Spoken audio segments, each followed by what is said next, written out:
Hi, welcome back. I want to talk about how we can effectively express ourselves in English.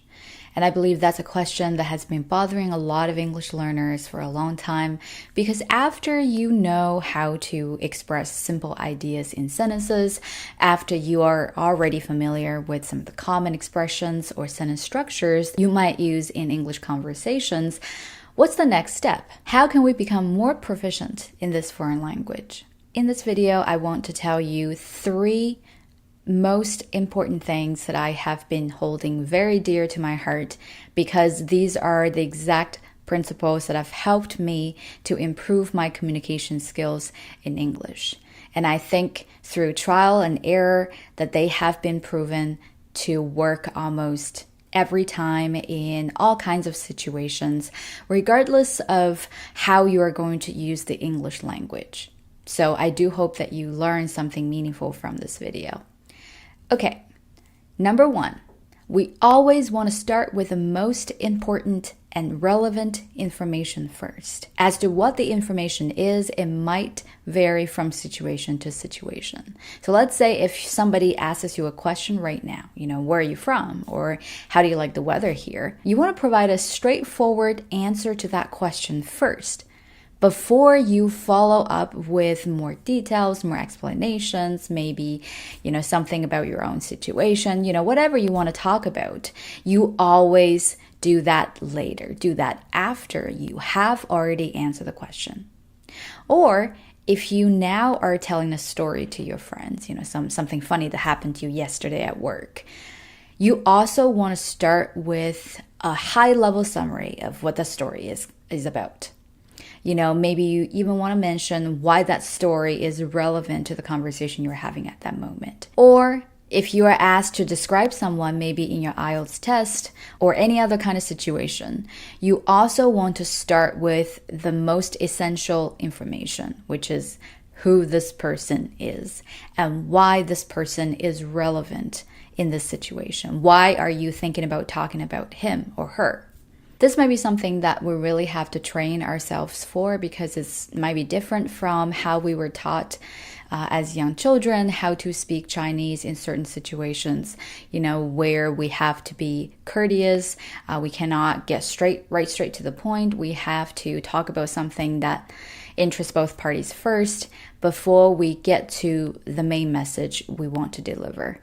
English, I find, is very straightforward. Whatever you want to talk about, get right to the point. And it's essentially your way of showing respect to the other person and their time. We don't want to say a load of things that are not relevant or don't seem relevant to the topic before we get to exactly what we want to talk about. Because by that point, the other person might not be patient enough to continue listening to you. And maybe that person wasn't interested in what you had to say in the first place, but you've already wasted them a lot of time. So it gives the other person a chance to walk away if they're not interested in what you have to say. And this technique is used very commonly in some formal situations. For example, if you're required to give a presentation in class, or if you have to give a speech, or if you have to talk to a crowd, basically any kind of circumstances, you want to be really cautious about how you begin your presentation or your speech. Usually at the very beginning, not only are we required to inform our listeners what the main topic is about our presentation or speech today, it would also be a good idea to talk about how long this presentation is going to take, or how this topic is divided up into several different sections, what those sections are, just a high-level summary of what's coming up.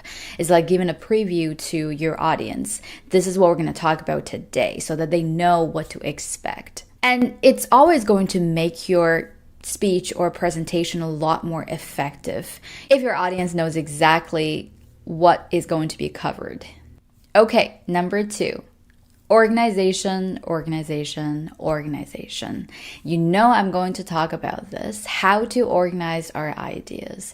It's actually not as complicated as you might have thought. And I'm very lazy when it comes to something like this. I want to stick with something that I know is going to work. And I don't want to spend too much time changing it up every single time. So the structure that I have found to be working for me most of the time is the one that I have talked about previously. So the structure is a three-parter. We always start with our main point, as we have discussed in our first point, and then you might want to follow that with some of your explanation. Why did you think that way? Why did you give such an answer? Why is that person relevant to this conversation? And then the third part is to provide further examples or further details to support your explanation. So it goes like this: main point, explanation, and then examples or details. I find this tip extremely helpful when you think you have a lot in your head that you want to get out, but you don't know where to start. This is structure that you can follow that will help clear your thoughts and have them communicated to your listeners in a very well-organized way. And I also find it to work in situations where I don't have anything to talk about. So instead of feeling frustrated or just tongue-tied because I don't know what to say, I just simply follow the structure. I come up with the one point that I want to make, and then I think about, okay, what's the immediate reasons for that thought? Why did I think that way? Why did I feel that way about certain things? And then I think to my own experience. I provide some events that happened that I know of to support my point. I'm going to give you two examples here so that you can see how this rule plays out in context. So these are the two questions I've found online from the IELTS speaking test. The first question is from part 1, as those of you who have taken the test or are preparing for it right now probably recognize, and the second question is from part 3. So let's look at the first one. The question is, do you like the area that you live in? So maybe when you hear this question for the first time, you have so much to talk about. You know, you have a lot of thoughts in your head, but you don't know how to organize them into a simple 2 to 3 sentences. But if you follow the structure, it might sound something like this. Yes, I do. I do love the area I'm living in right now. And mostly because how much green there is in that area. Every morning, I always like to go out for a walk with my dog. And when you see the trees, it always makes you feel great about starting the day. Now, maybe your answer is not that vibrant, but you get the point. You start with a straight answer to the question, yes, I do like the area. Then you provide an explanation, one reason why you like it. My reason was that there were a lot of trees there. And then I provide specifics or details. So basically, personally, how I have benefited from these trees, right? So I talk about a specific thing that I do in the area, which is to walk my dog. And there I have my answer altogether. Let's look at the second question. Do you think children are more likely to achieve their goals if they are encouraged? I know a lot of you probably are thinking, oh shoot, I have absolutely nothing to say about this topic. I don't know how to start. I don't know how to answer. I have absolutely no idea. But then again, if we follow the structure, this might be something that you can come up with. Yes, of course. I think children are definitely more likely to achieve their goals if they have someone there to encourage them, because it boosts their confidence, it provides them support.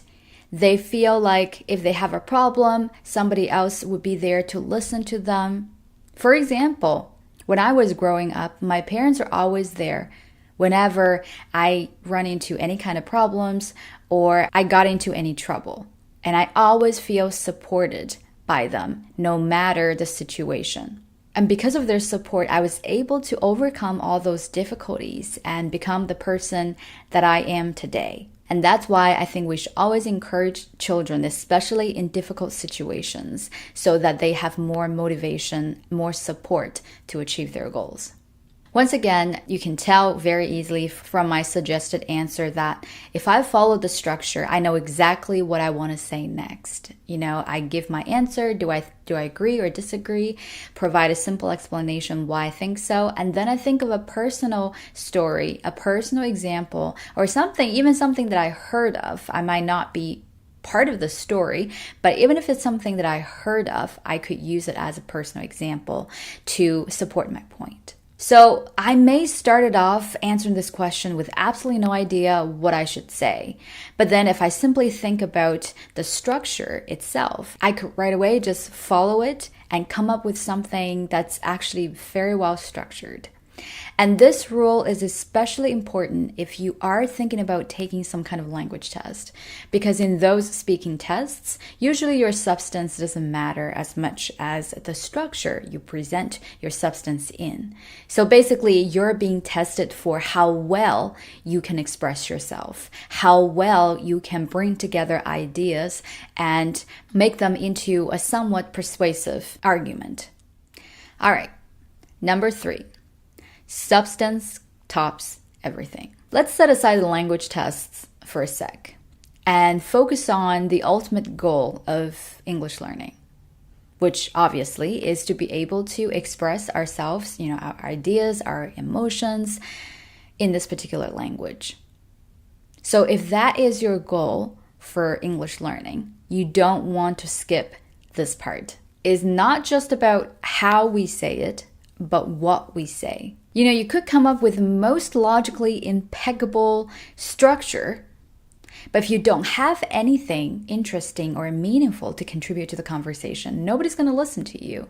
Nobody's going to think that you're making any sense at all. So for those of us who have been spending so much time trying to remember a particular sentence structure because it's so fancy and makes us sound smart, you might be better off spending the time to learn about different things so that you actually have some interesting or useful ideas to communicate to other people. And this last rule is going to be a constant and most long-lasting battle that we have to fight in order to become better and better at the language. Because you'll find there's always something that you don't know enough about and you don't have enough to say about.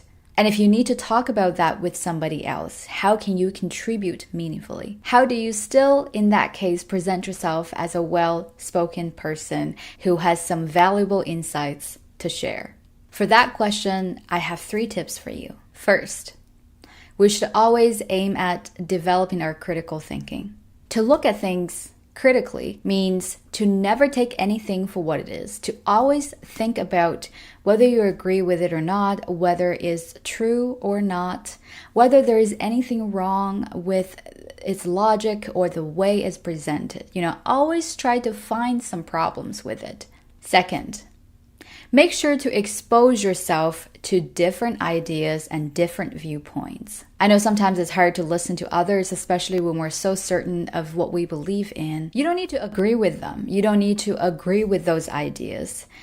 But at the very least, we need to find out the rationale behind those ideas. Maybe the reasoning process is not something that you would follow necessarily yourself, but it would be great to know that things can be interpreted that way as well.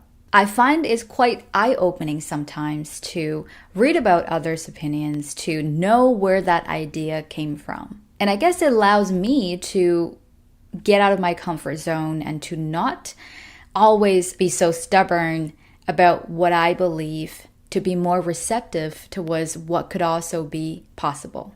And third, this is more like a wish or hope than a tip. I hope that you have the time and energy to read as much as you can. I would almost always prefer books over individual articles or essays, mainly because any kind of book takes a lot of research and a lot of editing to put together.